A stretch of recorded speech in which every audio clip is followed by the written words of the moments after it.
ஆனா மேஜராவே வடக்கு வாசல் பார்த்துருக்கிறவங்க அதிகமா இருக்காங்க.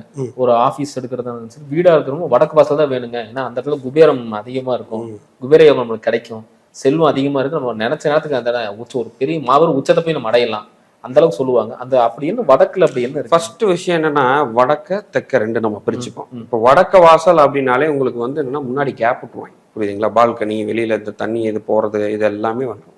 ஸோ பொதுவாகவே அங்கே வந்து என்னன்னா வாஸ்து பிரகாரம் கரெக்டாக இருக்கிற மாதிரி வீடு அமைஞ்சிரும் ஒரு 70%. ஏன்னா வாசல் வந்து நீச்ச வாசல் எல்லாம் உச்ச வாசலாக வச்சிருவாங்க. கரெக்டாக அந்த வடகிழக்கு கேப்பு தெற்க விட வடக்கு வந்து கம்மியாக எச்சா கேப்பை வச்சு கரெக்டாக பண்ணிடுவாங்க. இப்போ தெற்க வாசல் போயிட்டீங்கன்னு வைங்களேன், முன்னாடி அதிகமாக கேப் விட்டுருப்பாங்க, வடக்க அதாவது பின்னாடி தெற்குக்கு பின்னாடி வந்து கம்மியான இடத்த விட்டுருவாங்க.